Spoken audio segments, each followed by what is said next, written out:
Hi, everyone, and welcome to today's webinar. Today, we're going to be talking about maintaining your tech devices. But before we get started, today's webinar is sponsored by Breezeline. Breezeline is the 8th largest cable provider in the US. Breezeline offers internet, TV, and voice services to residents and businesses in 12 states. Their business is getting people connected, much like we do here at Cyber Seniors. So we're so happy to have them on as a sponsor. But before we do get started on our webinar today, we have a quick video from Breezeline. Wi-Fi your way home, powered by Plume Home Pass. Technology that spreads ultra-fast Wi-Fi to every inch of your home. We make having a Wi-Fi supercharged home easy by including a SuperPod with your Wi-Fi gateway package. Learn more at breezeline.com. All right, and if you'd like to learn more about Breezeline after this session, you can always visit them at www.breezeline.com. All right, let's jump in. All right, so today we are going to be talking about how to maintain your tech devices, so keeping them clean, safe, and ready to go and working for a longer time. Now, today we're going to cover 4 key ways that you can maintain your device health. So those are going to be how to install software updates on your device, the best practices for maintaining your battery life, best practices for maintaining your storage, and how to download new apps safely. These 4 things are incredibly important for ensuring that your device stays in good condition and that it can last as long as possible. Now, the first thing we're going to look at is how to install software updates. So what is a software update exactly? So a software update is a set of changes to a software to update, fix, or improve it. Changes to the software will either fix bugs, fix security vulnerabilities, perhaps provide new features, or enhance performance and usability. And for this reason, they are really important for ensuring the health, longevity, and safety of our devices. So updates can either be installed manually or automatically if the device is connected to the internet and has the appropriate capabilities. It's important to understand whether you have automatic updates turned on or not, because that will change how you approach this. So when we're looking at this, we're going to go through a few different types of devices and how you can, 1, check if updates are available, check how to turn on automatic updates, and then finally, how to actually install those updates and things to consider when doing so. Now, the reason installing software updates is so important is that it, 1, keeps your device running smoothly, so no lagging due to old programming on your device. But additionally, it also keeps it safe from things like viruses and malware, because when we're updating our software on our devices, oftentimes, the main thing that we're updating is the security protocols. So it is really key to keeping our devices safe, clean, and running well. So we're going to go through these one at a time. So let's start talking about how to install software updates on phones and tablets. We'll have 2 different classes of devices here that we're going to talk about. The first are iPhones and iPads, which run on iOS, that is Apple's phone and tablet operating system, and how you download software updates on each of these is going to be the exact same. So let's take a look.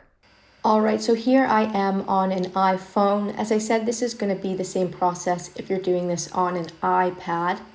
So when I'm on my device, if I want to check to see if there are any software updates I need to download, the place I can go to check to do that is in my settings. So just this app over here, near the bottom-ish right of my screen with the gears. So I'll click into my settings.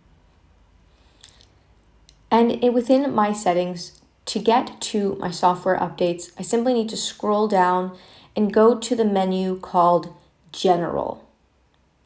So I'll click into this General section. And then second from the top, there's another section called Software Update. I can click on that. I currently have automatic updates turned on. This means that when an update is available, I will get a push notification that says, hey, there's an update available. Can we start it now? I can always dismiss those. It won't just automatically start the update without my consent, but it does send me the push notifications when one is available, which makes it easier for me to know. So if this is not yet on, you can click onto it and you can make sure that download iOS updates and install iOS updates is turned on by using these toggle switches we have here. However, if I don't have this on, or even if I do, I can still come here to see if there's any upgrades I have not yet downloaded. So here we see I do have an available update, so it will show me what the update is. It should give me a bit of information about what the update has in it. This update, it says, provides important security fixes and is recommended for all users. And so if I want to download this update, all I have to do is click download and install, and it should start the update. You do want to make sure that your phone or tablet is plugged in when installing this update and connected to Wi-Fi if possible. That way it will be a quicker process and all should go well. Usually when you download a update, your phone will have to shut down for a period to install it. So you might want to do this when you're not using your device, maybe overnight as you're sleeping or something like that. So in order to download it, I just click download and install. I have to put in my passcode usually to confirm it if I have one set.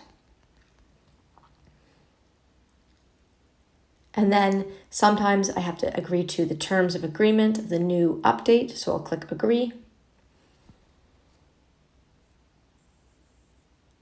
And it should start to download that update. So we can see that it is downloading and it should start soon. All right, and now we're going to look at how to do software updates on Android devices. I'm going to be showing you how to do this on a particular type of Android device. However, I do have to say that not all Android devices are the same. Android is the operating system that's in use on pretty much any other device besides an iPhone or iPad. So if you have an LG, a Samsung, or a Google phone, these are all running on Android, which is the operating system owned and operated by Google. So this might vary slightly from device to device. However, it should pretty much look the same. All right, so this is a Samsung Galaxy. Again, this process might look different if you have a different brand of phone. But to do this, we're going to start by going to our settings app. So it is the little gear icon here. It's in that bottom row on the screen. So we'll tap there. Once we're in our settings, we need to scroll down all the way to the bottom of our settings menu. Down here, we should find a button that says software update. We can tap on that. Then we can click on download and install. This will check for any available updates. So it will do a check. And if there are any updates available, it will ask us to download and install them. My software here is up to date, so nothing to update. However, if it is, we'll see something similar to what we saw on the iPhone. Click install, and it will reset your device and update that software for you. All right, now we're going to look at how to install software updates on laptops and desktop computers. Again, we're going to be looking at a few different makes of these to see how this process differs on each one. So first of all, we're going to be looking at how to install software updates on Macs. So that's Mac computers and laptops. And these run on Mac OS, which is Apple's operating system. And so across the board with any Apple computer or desktop computer, you're going to have the same process here. So let's take a look. Okay, so here I am on my MacBook. So in order to download any software updates from here, I need to again go to my system settings. So to get to my system settings from my home screen, I want to go to the little Apple icon in the top left corner of my screen. And from here, we want to go to system settings. It's the second one on the list.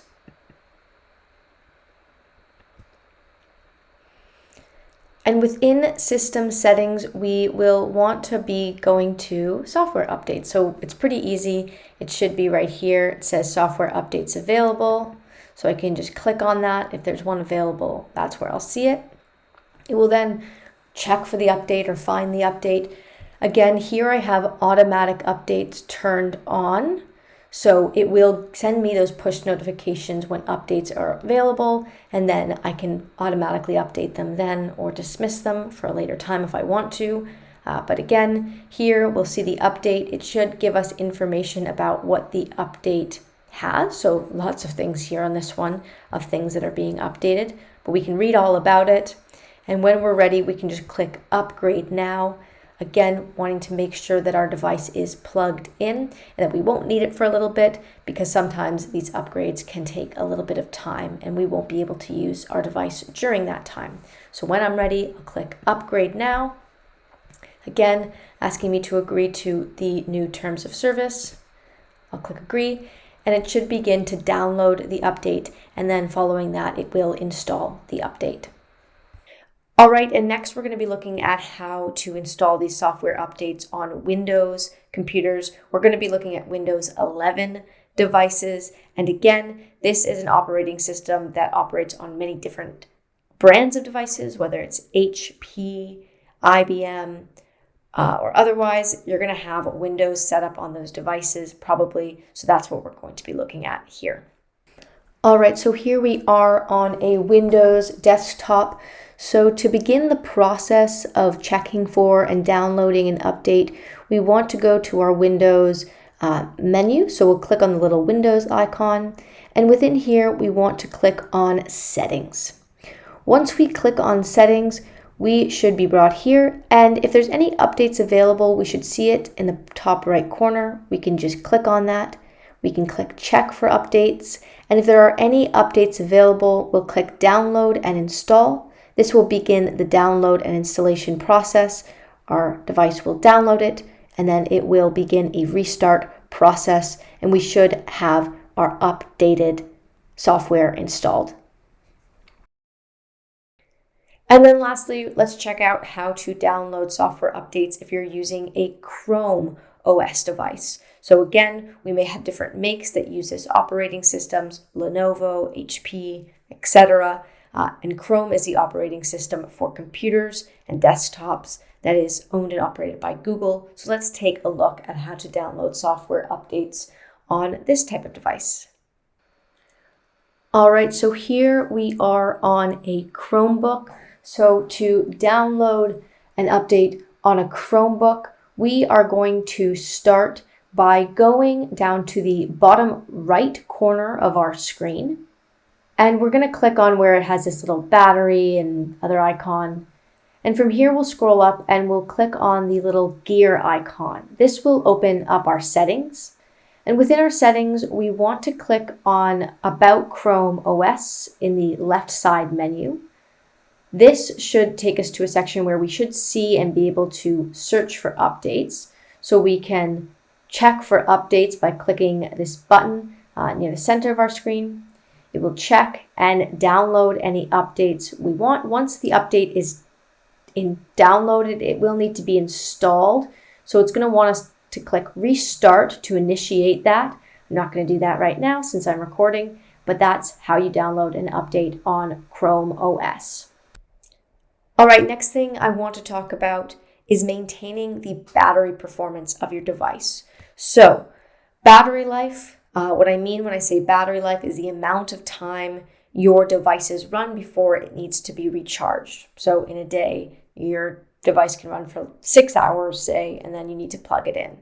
The battery lifespan is something a bit different. This is the amount of time your battery lasts until it needs to be replaced. Now, eventually, all batteries do need to be replaced, whether that's in 2 years or 5 years' time. Really depends on how well you treat your device and the battery.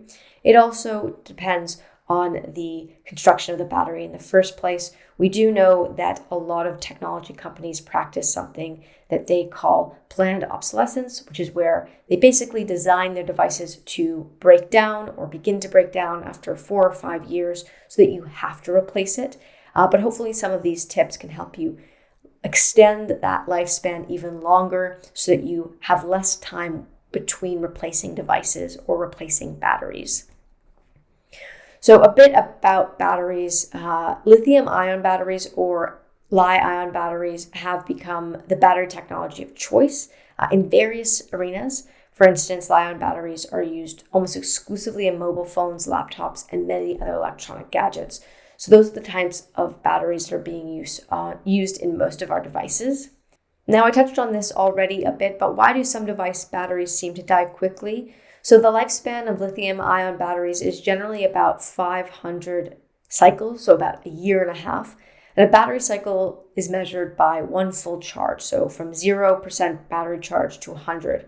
So the more full cycles of battery your devices go through, the sooner you'll have to change them or their batteries. Now, there's a couple things that come into play when we're talking about these charges and things that have to do with how and when we charge our battery that might affect the lifespan of it. So this is where we want to say avoid deep discharging cycles of the battery. So a fully discharged battery causes overheating of the internal cells of the battery. So you don't want to wait for your device to go completely to zero before you plug it in. Put your device in the charger when the battery is somewhere between 10 and 25% charged. This will reduce the overheating of your battery and keep it in better health. The other thing you want to avoid when charging your battery is overcharging the battery. So you want to make sure that you remove the charger immediately after the battery is fully charged. Batteries can bulge out a little due to this charging pattern. And again, this can cause wear and tear on them and cause them to not last as long. And always make sure you use the correct charger for your battery. Amperage on the charger can differ, so make sure that you're always using a suitable charger. That means using the charger that came with your device when you bought it. And if you do need to buy a replacement for the charger, making sure that you are buying the exact same brand or one that is compatible with your device. Another thing you can do to keep your battery running well is to keep the software up to date. We just talked about how to do this, but this is a really important thing in keeping your battery life lasting longer. So software updates include advanced energy saving technologies as well. And so when your device is up to date, it means that you're getting the most out of your battery life. You also want to avoid extreme ambient temperatures. So extremely high temperatures can permanently damage battery capacity. So you don't want to charge your device in high ambient temperatures because it can easily damage the device. So much like overcharging, which can cause overheating, or letting our battery get too low before we charge, which can cause overheating, just charging your battery in extreme temperatures to begin with can also heat them up and not cause them to last as long. Another thing you may want to consider is to remove bulky cases during charging. So if you have a big, heavy case on your device that holds in heat or doesn't allow your device to ventilate properly, you may want to remove that while charging because, again, this can generate excess heat and cause the device battery to overheat while charging. And that can, again, reduce our battery life and longevity. So to simplify this, how to make your battery last longer. Always keep in mind that sweet spot for battery charge is at 25 to 85%. We don't really want to fall below that 25%. And we definitely don't want to be charging when we're already at 75% or 85%. We want to make sure that we remove our charger as soon as it's fully charged. If we need to, we can remove it just before we get to that full charge so we don't find ourselves in that situation. You can also do things like turn down your screen's brightness, disable features that you don't use, such as locations or certain apps and notifications, and use low battery mode where available to extend your battery life. So just not using as much of your battery, turning off things that use a lot of battery life that you don't necessarily need.